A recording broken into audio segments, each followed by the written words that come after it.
오늘날 우리는 위기의 시대를 살고 있습니다. 사람들은 경제 위기, 생태계 위기, 성적인 타락과 도덕의 위기, 테러의 위협과 전쟁의 위기, 또 한국 같은 경우에는 공교육 붕괴와 학교의 위기, 이런 위기에 대한 우려를 마음속 깊이 안고 불안하게 살아갑니다. 이런 위기를 이야기할 때 빠지지 않는 또 하나의 위기가 있는데 그것은 바로 기독교의 위기라고 하는 말입니다. 세상에서 존경의 대상이 되어야 할 교회가 세상의 지탄을 받는 현실입니다. 세상의 희망이 되어야 할 교회가 세상에 실망을 안겨주는 교회가 되었습니다. 세상을 이끌고 가야 할 교회가 세상에 질질 끌려가는 형국이 되었습니다. 갈수록 교회가 세상에서 영향력을 상실하고 세상 사람들에게 외면을 당하고 있습니다. 정말 위기입니다. 저는 이 기독교의 위기의 원인을 두 가지로 봅니다. 첫째는 강단의 위기입니다. 하나님의 말씀이 올바로 해석되고 선포되지 않는 것이 위기의 첫째 원인이라고 보는 것입니다. 둘째는 경건의 위기입니다. 그리스도인들이 경건하게 하나님의 말씀대로 살아가지 않고 생활 속에서 경건을 상실하는 것이 위기의 또 다른 원인이라고 볼 수 있겠습니다. 물론 이 경건의 위기는 강단의 위기에서 비롯되는 것이죠. 목회자들이 올바로 선포하고 가르치고 인도하지 않으니 교인들이 올바로 살아갈 수가 없는 것입니다. 경건의 모양은 있지만 경건의 능력을 잃은 그리스도인들은 마치 김 빠진 콜라와 같습니다. 보기에는 콜라입니다. 그런데 먹어보면 물입니다. 세상 사람들과 다를 바가 없다는 말씀입니다. 믿는 사람이나 믿지 않는 사람이나 똑같지요, 교회 다니는 사람들이 오히려 더 하더라고요. 이런 얘기, 여러분 안타까운 일이지만 너무 많이 듣고 살지 않습니까? 그리스도인은 세상과 달라야 합니다. 세상과 달라야 하는 이유는 세 가지입니다. 첫째, 국적이 다르기 때문입니다. 그리스도인은 모두 이중 국적자라고 할 수 있습니다. 법적으로는 세상의 어느 나라에 속한 사람이지만 영적으로는 하나님 나라 시민입니다. 둘째는 통치자가 다르기 때문입니다. 하나님 나라 백성이기 때문에 우리는 하나님의 통치를 받고 하나님의 뜻대로 살아가야 하는 사람들입니다. 셋째는 법이 다르기 때문입니다. 한 나라의 국민으로 그 나라의 법을 마땅히 지켜야 하지만 우리를 통제하는 참된 법은 사실은 이 세상의 법이 아니라 하나님 나라의 법입니다. 우리는 하나님의 법 테두리 안에서 세상 법을 지켜야 합니다. 세상 법이 만약에 하나님의 법과 될 경우에는 어떻게 합니까? 하나님 나라 시민으로서 하나님의 통치를 받는 사람으로서 당연히 하나님의 법을 따라야 하는 것입니다. 이처럼 국적도 다르고 그리고 통치자도 다르고 따르는 법도 다르니 당연히 사는 법도 달라야 하는 것입니다. 그리스도인은 세상과 달라야 합니다. 마태복음 5장 38절에서 48절의 말씀, 즉 예수께서 율법에서는 이렇게 이야기하지만 그러나 나는 이렇게 이야기한다라고 하는 6개의 반제 중에 마지막 두 가지 이야기는 그리스도인이 세상에서 달라야 하는 두 가지 핵심을 일러줍니다. 첫 번째 38절에서 42절 말씀은 관용에 관한 것이고 그리고 그 뒷절 48절까지의 말씀은 원수 사랑에 관한 것입니다. 관용을 삶으로써 원수 사랑을 실행함으로써 그리스도인은 세상 속에서 다른 삶을 살아야 하는 것이죠. 오늘은 그 첫 번째 부분인 관용에 대한 말씀을 증거하겠습니다. 보복에 대해서 구약에서 율법의 가르침이 있습니다. 그 핵심은 뭐냐면 당한 그대로 갚아주라, 그런 것입니다. 그 대표적인 본문이 출애굽기에도 레위기에도 신명기에도 나오는데 신명기 19장 21절 말씀은 다음과 같습니다. 목숨에는 목숨으로, 눈에는 눈으로, 이에는 이로, 손에는 손으로, 발에는 발로 갚으십시오. 들으실만한가요? 별로 억울하진 않죠? 좀 페어한 것 같죠? 목숨에는 목숨으로, 눈에는 눈으로, 이에는 이로, 손은 손, 발은 발로 갚아라. 이 명령이 한편으로 우리가 듣기에는 절대로 당하고 살지 말아라. 당하면 그대로 갚아줘라. 그렇게 들립니다. 그런데 여러분, 이 명령의 본뜻은 사실은 다른 데 있습니다. 가만히 생각해 보세요. 저와 여러분이 누군가에게 어떤 일을 당합니다. 억울하게 당합니다. 맞고 빼앗기고 어쨌든 당합니다. 그렇게 당할 때 우리의 마음이 어떻습니까? 솔직히 말씀드리면 당한 대로 그걸로는 직성이 풀리지 않습니다. 당한 것 이상으로 갚아주고자 하는 것이 우리의 마음입니다. 하나를 빼앗겼으면 다른 하나를 빼앗는 것이 아니라 둘, 셋 이상을 빼앗아야 직성이 풀리는 것이 사람들의 마음입니다. 물론 우리 새벽교회 교우들은 마음이 성품이 좋으셔서 이렇게 안 하실 수도 있겠습니다만 일반적으로 그렇습니다. 눈은 눈으로, 이는 이로 갚으라. 이 말씀은 무슨 뜻이냐면 보복하라.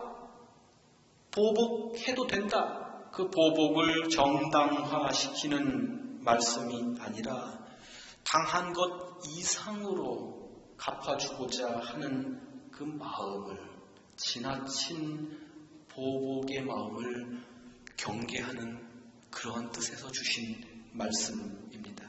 그런데 유대인들은 예수님 당시에 그 본뜻은 외면하고 자기들의 보복 행위를 정당화하는 그러한 수단으로 이 본문을 마음껏 이용하곤 했습니다. 그런 현실 속에서 예수께서는 엄청나게 혁명적인 새 계명을 던져주십니다. 이 새로운 계명을 통해서 새로운 삶을, 다시 말씀드리면 세상 사람들과는 다른 삶을 살도록 제자들을 촉구하신 것입니다. 우리는 당한 대로 갚아주어야 공정하다고 생각합니다. 한 대 맞았으면 한 대 돌려주는 것은 정당한 일이라고 말합니다. 손해를 입었으면 손해를 입은 만큼 변상을 받는 것은 정당한 일이라고 생각합니다. 억눌렸으면 그만큼 억눌러 주는 것이 정당한 일이라고 주장합니다. 틀린 이야기가 아닙니다. 그렇게 하는 것이 공정하고 정당하고 정의를 세우는 것일 수도 있습니다. 눈은 눈으로, 이는 이로 갚으라. 이 말씀이 얼마나 페어합니까? 아주 군더더기 없이 깔끔하지 않습니까? 그런데 여러분 생각해 보세요. 만약에 하나님께서 정당성을 내세우시면서 우리가 하나님의 법을 어긴 만큼, 우리의 죄값만큼 우리를 처벌하신다면 도대체 살아남을 사람이 몇이나 있겠습니까? 정당한 죄값을 요구하시면 누구나 죽을 수밖에 없는 존재가, 죄인일 수밖에 없는 존재가 인간입니다. 저와 여러분입니다. 그러나 하나님께서는 그런 우리를 살리시고 더욱이 하나님 나라의 시민권을 무료로 발급해 주셨습니다. 하나님께서 정의만 주장하시면 다 죽습니다만 그러나 은혜를 주셨기 때문에 우리가 살아있는 것입니다. 하나님께서 옳고 그름만 따지는 그 정당함보다 더 크고 위대한 일을 행하셨기 때문에, 다시 말씀드려서 관용으로 우리를 용납하시는 은총의 역사를 베풀어 주셨기 때문에 저와 여러분이 살아가는 것입니다. 그리고 예수께서 오늘 하나님께서 우리에게 허락하신 그 관용을 너희도 그분의 이름으로 품고 살아라. 실천하며 살아라. 그렇게 정당함을 주장하는 것보다 훨씬 더 크고 위대한 삶으로 우리를 부르고 계십니다. 예수께서 관용을 요청하시기 위해서 설정하신 세 가지 상황이 오늘 본문에 나옵니다. 첫째는 뭐죠? 뺨을 맞는 상황입니다. 맞아보셨어요? 어떤 분은 이 마태복음 본문을 이야기하면서 오른뺨을 맞았으니 왼손으로 때렸느니 오른손으로 거꾸로 손등으로 때렸느니 하면서 그 의미를 부여합니다만 평행 본문 누가복음에도 그 같은 본문이 나와 있는데 누가복음에는 오른뺨 왼뺨 그걸 중요시 여기지 않습니다. 그걸 보면 어느 쪽 뺨을 맞았는지에 큰 의미를 부여할 필요는 굳이 없겠습니다. 그건 어떻게 보면 해석학적인 장난일 수 있습니다. 중요한 것은 뺨을 맞는 행위, 누군가에게 뺨을 맞았고요. 그것은 자존심이 완전히 짓밟히는 일이라는 겁니다. 물론 이익에 눈이 멀어서 자존심도 팽개치는 그런 경우도 없지는 않죠. 그러나 일반적으로 우리에게 있어서 자존심이라고 하는 것, 그 자존심이 짓밟힌다고 하는 것, 얼마나 견디기 어려운 일입니까? 두 번째 상황은 고소를 당해서 속옷을 뺏기는 일입니다. 이 부분 역시 속옷을 먼저 뺏기고 겉옷을 주었는지 겉옷을 뺏기고 속옷을 주는지 그건 중요하지 않습니다. 중요한 것은 누군가에게 소유를 강탈당하는 체험을 한다는 거예요. 재산권이 침해당한다는 사실입니다. 얼마나 힘든 일입니까? 특별히 이민 와가지고 눈물겹게 하루하루 살면서 열심히 성실하게 벌어 모은 내 재산을 누군가가 함부로 손대고 그걸 뺏어간다면 얼마나 속상하고 잠 못 이루겠습니까? 견디기 어려운 일입니다. 세 번째로는 억지로 오리를 동행하도록 강요하는 상황입니다. 이 본문의 원어의 억지로라고 하는 뜻은 뭐냐면요. 국가에서 명령해서 사람도 물자도 징발하는 것입니다. 그러면 내가 원하지 않으니까 안 가고 이런 게 아니죠. 반드시 가야 되는 거죠. 성경에 보면 예수님께서 십자가를 짊어지고 가실 때 구레네 사람 시몬이 그 로마 병정에 억지로 잡혀와서 예수님의 십자가를 짊어지지 않습니까? 그러한 상황입니다. 그게 억지로 당하는 상황입니다.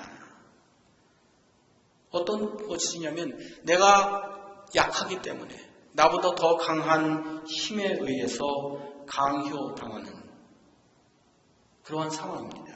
약하기 때문에 당하는 서름, 참 쉽지 않은 일입니다.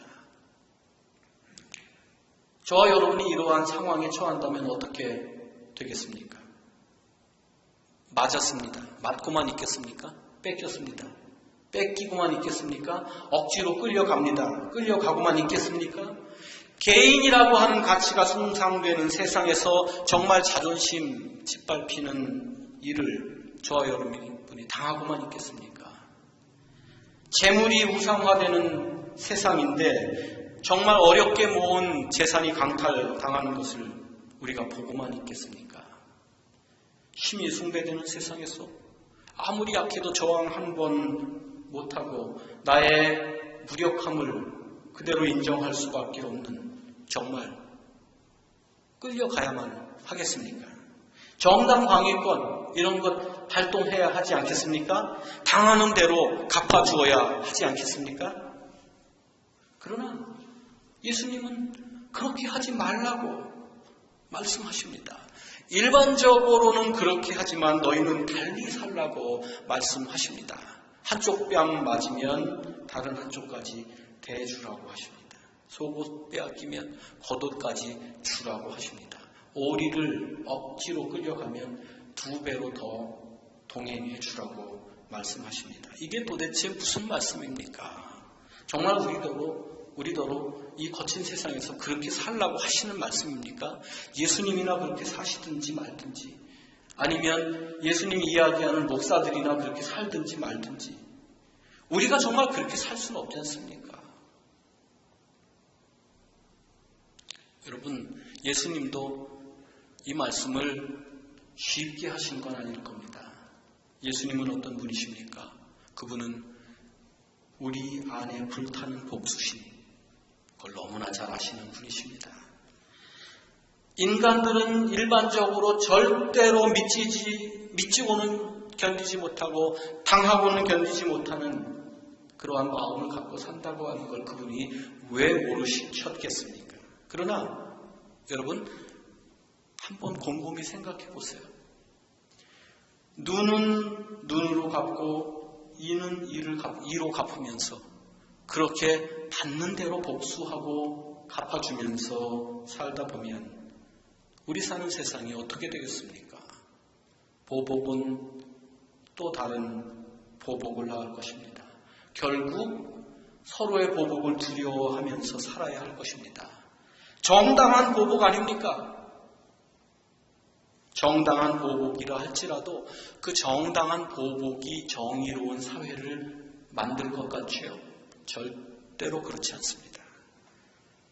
정의로운 세상을 만드는 것이 아니라 세상을 더욱더 폭력적인 상황으로 끌고 갈 것입니다. 세상이 그렇게 된다면 누가 그 피해를 입겠습니까? 저와 여러분이고 우리의 자녀요, 우리의 손주들일 것입니다. 다른 쪽 뺨까지 대라, 다른 옷까지 내줘라, 2배로 더 가주어라. 이러한 예수님의 말씀은 보복, 다시 말씀드려서 무력저항이죠.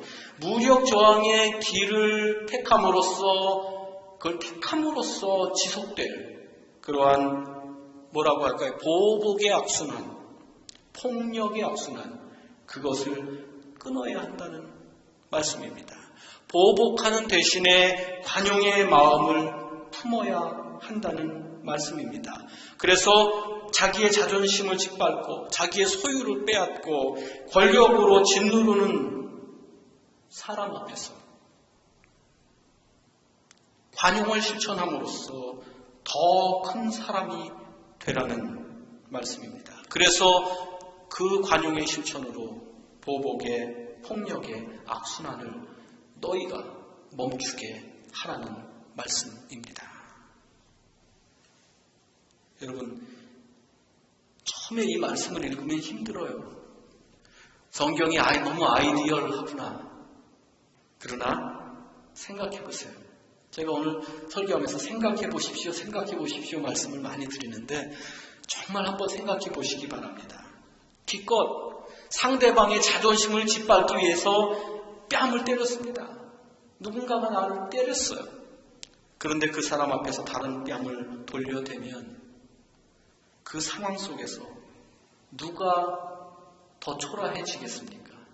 누구의 자존심이 짓밟히는 것입니까? 생각해 보시기 바랍니다. 속옷을 빼앗는 사람에게 겉옷까지 내어주면 빼앗아가는 사람이 얼마나 초라해지겠습니까? 누가 부자가 되겠습니까?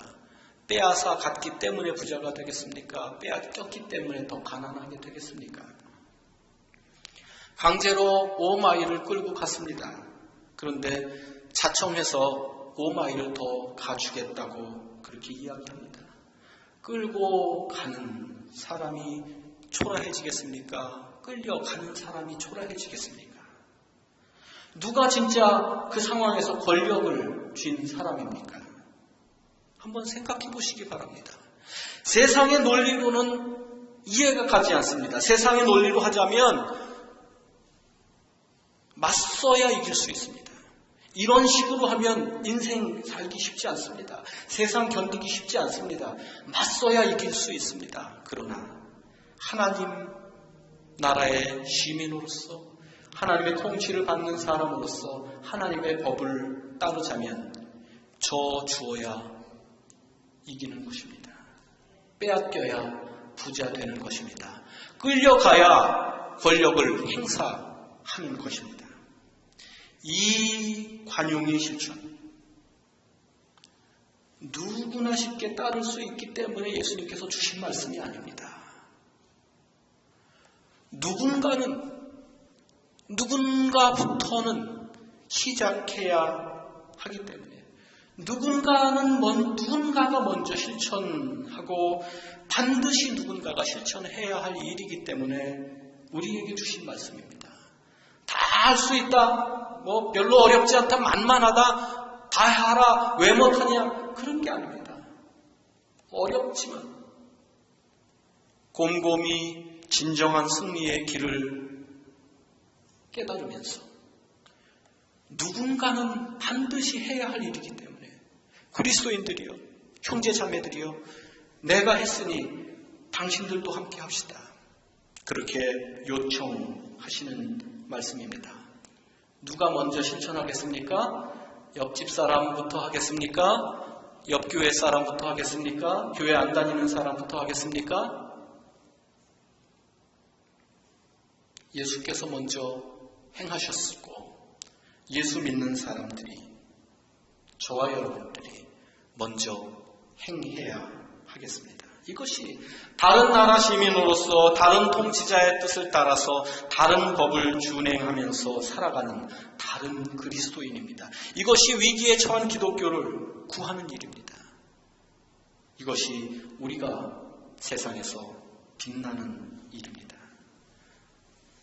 한때 프랑스의 영웅이었던 나폴레옹 아시죠?